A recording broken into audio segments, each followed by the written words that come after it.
Sentenced to Be a Hero fans. This is Chris Bolts coming in with an episode reaction review for this week's episode number 2. Now, before I get into the content, do make sure you like, share, subscribe, turn on those post notifications. All that stuff really does help me out here. And pretty much this episode, I'd say that not a lot really happened in this episode or anything like that. We do get reintroduced back to the characters. The episode picks right up after the phenomenal episode 1 where Xylo was reminiscing. Towards the end of that, he was reminiscing about what happened to him and how he became to get the hero penalty. That's what they call it in the series right here. We know that the church somehow betrayed him, set him up to take the fall for him killing the prior goddess that was with him, Cynerva. And we know he became jaded and disillusioned, and now he's with Tearita here. Tearita woke him up, and they have a new mission that they need to go on. They need to go to some tunnels to clear out some fairies. And we get introduced back to all the characters that were pivotal in the first episode, plus some new characters that are going to be introduced here in just a moment. We have the new guy, the guy that they call Your Majesty. Let's see here. I have written their names down to try to get more associated with them. Norgal Senridge. For some odd reason, he thinks he's royalty, so they just called him Your Majesty as a nickname. Then we have another person that's part of their team. His name is Tatsuya, and Tatsuya is the final form, if you will, if these heroes keep reincarnating too many times, as you can see right there, as Xylo has said right here. And here's Tatsuya. You see he's more of like a almost brain dead person, because he's been resurrected so many times. He's lost more and more of his memories. He doesn't remember who he is. All he knows is that he must fight and kill the fairies wherever he sees them. So that's what Xylo was warning Tearita about. Now we end up in this mining town, and you see how depressing and dilapidated that it looks, and because the men of the mining town are still inside those mining tunnels, and many of the citizens there are worried about what is going on with them. Here we have a look at Venetim. Venetim, by the way, is not much of a combatant. He's more of an information broker, and he tries to seek out not getting into combat whenever he possibly can. Here we see Xylo being given some very saddened eyes by a child, which really bothers him and convinces him to go into the mine to look for survivors, as well as to deal with the fairies. And like I said, so right here, Venetim is going to show him to the mine, and then he's going to take off. There wasn't that much action of it. It was more of just the world building, lore setup, getting more knowledge about how seals work, about how the characters are interacting with one another, and again, just being reintroduced right here. Here we see Captain Kivia.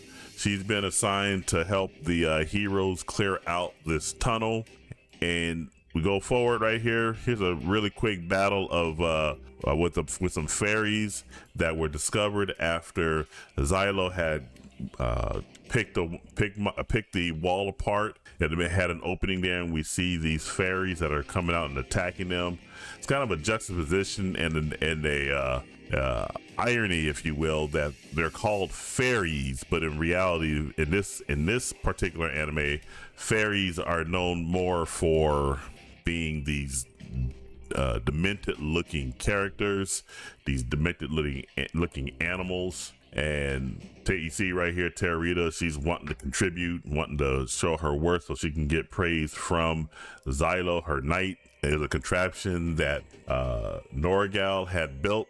Norgal happens to be a big expert in seals and being able to build technology and tools and whatnot. And this particular contraption he built requires a special key, but the Xylo and Tatsuya is like, nah, we can't have you having that key or anything like that. We need to go ahead and make sure we get that from you, because we can't be having any of the heroes dying, because if any heroes die, these guys will lose their head and get their bodies blown apart and whatnot. And they definitely don't want that to happen. But going further into the anime right here, they get a really big surprise, and they notice that a lot of the enemies that they're fighting now are all human, and they never realized that humans can actually be turned into fairies. And see that really good action scene right there as Captain Kivia drives her spear into the throat of this former man who's now a fairy, and they're trying to defeat them and take them out. And the heroes come along to go ahead and help them out with killing those former humans. And you see right there the surprising statement, yeah, who knew humans could turn into fairies? Well, long story short, there are some still some survivors, potential survivors, because there was one man who was sitting in the, not a fetal position or anything like that, but right here, he's all freaked out because he heard their voices. They don't know if those voices are the other civilians who might still be alive, or if it might be voices they hear once they get taken over by the fairies. Whatever the case may be, they got to venture further into the mines to go ahead and save those guys. We have this intrigue right here by this particular priest who's telling them that we don't need to send anybody off into the deeper recesses of the mine. You shouldn't listen to anyone who is a hero. But the whole entire point of this was that the priest didn't want to have any of the holy knights sacrificed going in, trying to save people.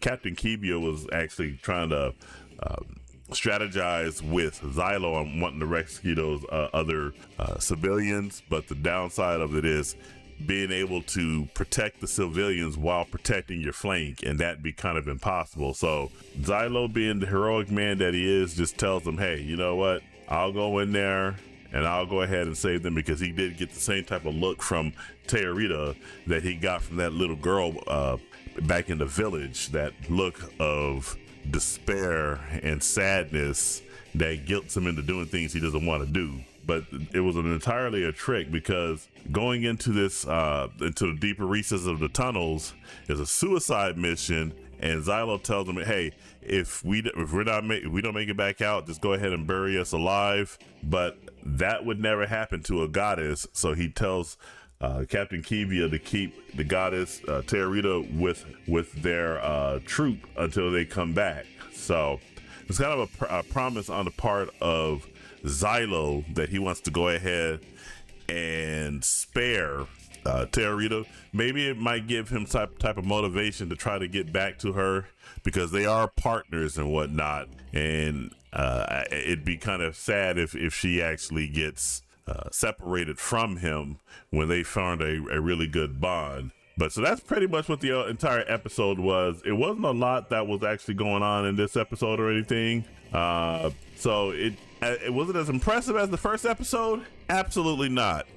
In fact, some of the artwork of this episode, you could tell is a bit of a letdown from the first episode to this one. And then that's kind of expected, because I think they use movie-like animation and art for the feature-length film for episode 1, but as obviously as episode 2, they weren't going to be able to keep that same quality going forward. However, that's not to sit there and say that Sentence to Be a Hero does not look bad or anything, or does look bad rather, because it does not. It actually looks really good. It is well animated. It's just not at the same level as it was for episode 1. And as far as the content is concerned, it's not the same. It doesn't hit and have that big impact like episode 1 did as well. But it still is a good, competent anime, and I'm still going to stick with it for the long haul and whatnot. So for this particular episode, I'm going to give it a 7 out of 10.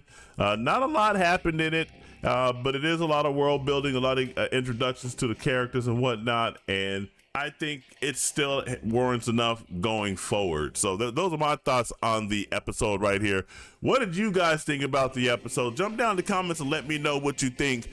And make sure you like, share, subscribe, turn on the post notifications. All that stuff really does help me out. And remember, this is Chris Boats signing off, and I will catch you guys in the next video.